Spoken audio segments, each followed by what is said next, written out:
Hello guys, welcome to another video. So today, as you can tell from the title, we're going to be talking about me coming home.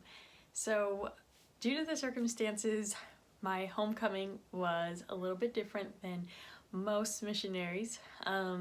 Because of the coronavirus, there was no welcoming group at the airport, and pretty sad, but it's okay because it's fine.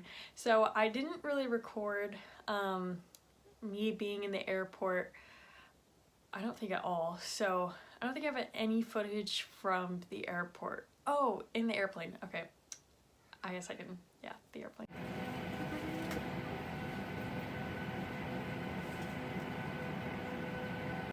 So yeah, it's crazy. I had wear a mask the whole time. Well, I wore it the whole time throughout the flights, and the mask was really annoying because it's super tight, and also the bottom was super loose, so I had to fold it over, but then it stabbed my neck. So the whole time it's itchy, and it's very close to my face and obnoxious, but that's fine. I made it home, and so far I'm not showing any symptoms. However, we have been advised to stay inside for 2 weeks and stay inside our room for 2 weeks and isolate ourselves. So but anyways, going back, so the last 2 weeks of my mission were really weird and different because our whole mission, and most missions throughout the world, if they weren't sent home, if the missionaries weren't sent home entirely from the whole country,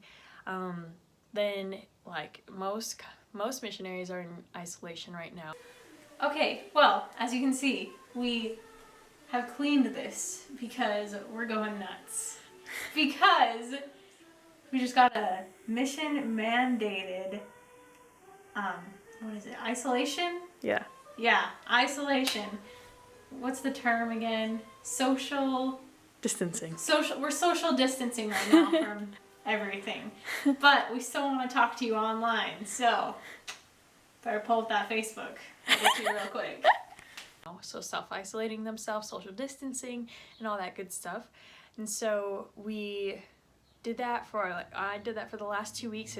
Currently in the mission that I serve in, they still are in isolation, and we don't know when we'll come out. I think that's pretty standard for the whole world. We don't know when we can start mingling with people again, but hopefully in the near future. But anyways, we were told by our mission president that we needed to stay inside. So our form of missionary work really changed. We couldn't go tracting or knocking on doors anymore, and we're just stuck inside doing our work through technology. So doing video calls. We were mostly working with members, but we also shared messages with others who weren't members of it or aren't members of our church. And that was a really cool experience and really neat to be able to teach people through Wi-Fi, through video call, especially at this time when things are crazy and people are losing a lot of hope and need to turn to someone, and that someone is God or Christ. And so being able to share that message with them, especially at this hard time, was really a great experience, and I hope it was a great experience for those that we shared with as well. But anyhow, so we bought emergency supplies, so we look like crazies because all the missionaries throughout the world, wherever you were serving, were asked to get a 2-week supply of food for each person, just in case we couldn't go to the store for whatever reason, and we had to stay inside if we were quarantined or what have you. So got that, and then the whole time was spent inside, and we did a couple walks around our apartment for 15 minutes about, but that was pretty much it. So that was a really different experience, and it's kind of hard because you still have to be productive as a missionary, you still have to work really hard, you still have to share the gospel with people no matter the circumstances, And so we did our best, and the missionaries who are still serving right now are doing their best. Almost all the missionaries throughout the world, besides the US and Canada, have been sent back home to their native countries due to the virus and borders closing and other various things that endanger their safety. So a lot of missionaries are back home now, or they're being reassigned somewhere in the US or Canada. And so it's really, really crazy. And honestly, my heart goes out to those missionaries who are still out in the field right now, because it is really hard.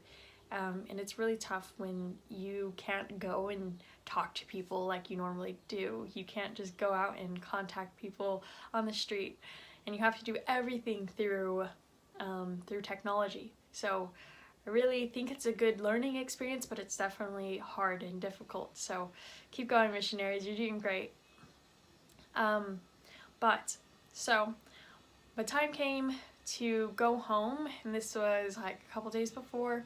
And so before missionaries leave, we have a departing missionary event, and usually that's done in person, but due to isolation, we weren't able to do that, so it was over video call.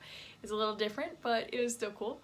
And then on Friday, my companions, they drove me to the airport, and off we all went. And then I got to the airport, and like I said, you couldn't have gatherings of people, so there was nobody to greet me when I came down the escalator. But that's okay. I was waiting for my luggage, and I didn't film any of this just because I wasn't sure how this was all gonna work out myself. So I was waiting for my luggage, and then I was like going to get my other one, and my mom was like standing by my other luggage and waving, and I was like, Mom! I like gave her a hug, and like it wasn't super eventful just because like it wasn't normal. So because of its non-traditional thing, I think it wasn't as like spectacular, but I still enjoyed it. Of course, I love seeing my mom and being able to hug her, so that was good. I didn't cry, and I haven't cried, so that's good. And so anyways, got my stuff, and we got in the car, and I just walked into the house, and like all of my little siblings, they were playing around and stuff, and so I just like popped in and said hi, and like Sissa, and they gave me hugs. So yeah, it's weird. But anyways, I was released the next morning from being a missionary, so I got to take off this tag, and a little sad because like this tag means a lot. I wore this for 18 months, and I worked hard, and I feel like I've given everything I could to the Lord in serving Him. So I'm grateful that I had that opportunity, because I was able to share the gospel with so many people. Even if not all of them listened, I was still able to at least smile, or just make somebody's day, hopefully. So it was a really neat experience. And I think one of the biggest things like from my mission experience in total, like that I've learned, has got to be